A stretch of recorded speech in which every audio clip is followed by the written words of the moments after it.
खास तौर पे मेरे ऊपर तो बनता ही नहीं है।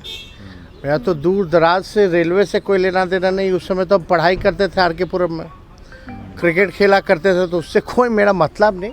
लोगों को पता होना चाहिए कि कितनी बार हमने इस बात को दोहराया है कि जब हमारी सरकार बनी महागठबंधन की 9 अगस्त को जो है पिछले साल ही बीजेपी को हम लोगों ने बाहर किया, उसी दिन हमने कह दिया था कि अब रेड छापे ये सारा चीज़ होगा। नमस्कार, आप देख रहे हैं न्यूज फॉर नेशन और मैं हूं प्रियदर्शन।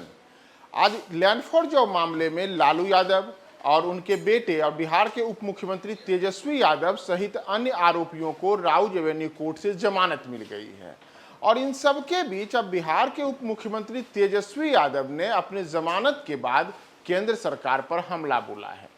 दरअसल इस मामले में तेजस्वी यादव का नाम, जो दोबारा चार्जशीट दायर हुआ है, उसमें उनका नाम शामिल किया गया था। और इसी को लेकर के अब तेजस्वी यादव ने कई गंभीर आरोप केंद्र सरकार पर लगाए हैं। उन्होंने साफ तौर पर कहा है कि यह मामला तो तब का है जिन दिनों में वे स्कूल जाया करते थे, वे पढ़ाई किया करते थे, और आखिर भला जो आदमी पढ़ाई कर रहा था वो घोटाला कैसे कर रहा था। रेलवे से जुड़ा हुआ यह जो मामला है, यह उस दौर का मामला है जब तेजस्वी यादव का दावा है कि वे उस दौर में दिल्ली के आर के पुरम में पढ़ाई किया करते थे। दरअसल रेलवे में जब लालू यादव वर्ष 2004 से 2009 के बीच रेल मंत्री हुआ करते थे, तभी रेलवे में लोगों को ग्रुप डी की नौकरी दिलाने के बदले उनसे जमीनें हड़पने का मामला यह सामने आया था। और इसी को लेकर के पहले लालू यादव इसमें आरोपित बनाए गए थे, बाद में उनके परिवार के कई अन्य सदस्यों का नाम शामिल हुआ और अंततः तेजस्वी यादव का नाम भी इसमें शामिल हुआ है। तो इन तमाम चीज़ों को लेकर के आज जब दिल्ली के राउज एवेन्यू कोर्ट में इसकी सुनवाई हुई, तो सुनवाई के बाद तेजस्वी यादव के लिए बड़ी राहत भरी खबर यह आई कि उन्हें और उनके जो परिवार के अन्य सदस्य सहित जो अन्य आरोपित हैं, उन तमाम लोगों को फिलहाल जमानत मिल गई है। तो जमानत मिलने के बाद अब तेजस्वी यादव ने इस पूरे मामले पर केंद्र सरकार पर क्या क्या गंभीर आरोप लगाए हैं और उन्होंने अपने बचाव में और क्या बातें कही हैं, आप सुनिए तेजस्वी का पूरा बयान। में कैसे देख रहे हैं फैसला को? देखिए, अब न्यायालय है, न्यायालय पर हम लोगों को पूरा भरोसा है और न्याय मिला है। लेकिन आप जानते ही हैं, ये कोई मामला खास तौर पे मेरे ऊपर तो बनता ही नहीं है। मेरा तो दूर दराज से रेलवे से कोई लेना देना नहीं। उस समय तो हम पढ़ाई करते थे आर के पुरम में, क्रिकेट खेला करते थे, तो उससे कोई मेरा मतलब नहीं। राजनीतिक पॉलिटिकल वेंडेटा के तहत ये सारी चीज़ें हो रही हैं।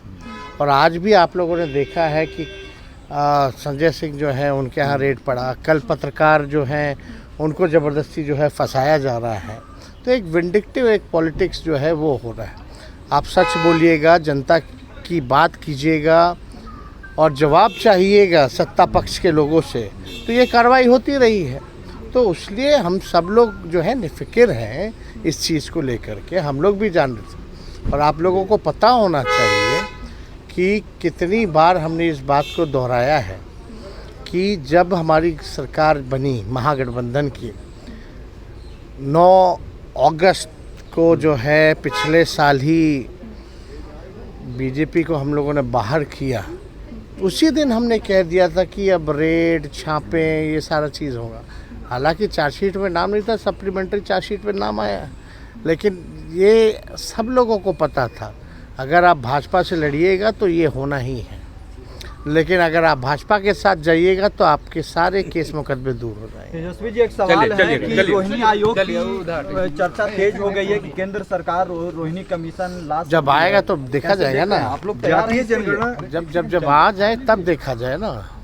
तो जब आ जाए जनगणना के बाद क्या बिहार की राजनीति की दिशा और दशा बदलेगी, कुछ आपको लगता है? नहीं, देश की और ये तो इंडिया अलायंस जो है लगातार मांग भी कर रहा है कि भाई जातीय जनगणना जो है पूरे देश में होना चाहिए। और बिहार के बाद जब आंकड़े जब सामने आए तो बिहार ने एक मिसाल पेश की है और उस मिसाल के तहत और राज्यों में भी जो है इसकी मांग जो है बढ़ रही है। अब तो जहाँ भी चुनाव हो रहा है इसकी बात जो है हो रही है, तो ये अच्छी बात है। साइंटिफिक डेटा होना चाहिए, इससे सारी चीज़ें जो गरीब तबका जो है, जो भूमिहीन है, जो कचरा साफ करने वाले लोग हैं, जो झुग्गी झोपड़ी में रहते हैं, जो खुद का जो गरीब जो है शिक्षा से वंचित है, चिकित्सा से वंचित है, ऐसे लोगों को चिन्हित किया गया है। तो उसी हिसाब से सरकार को उनके लिए योजनाओं बनाने में काफ़ी सहूलियत होगी। तो इससे किसी का नुकसान थोड़ी नहीं, तो बिहार हित में हुआ है और देश में होगा तो देश हित में होगा। लेकिन आप लोग जान रहे कितना अड़चन बीजेपी वाला लोग डाला है इस चीज़ को लेकर। Okay sir, thank you. बहुत बढ़िया।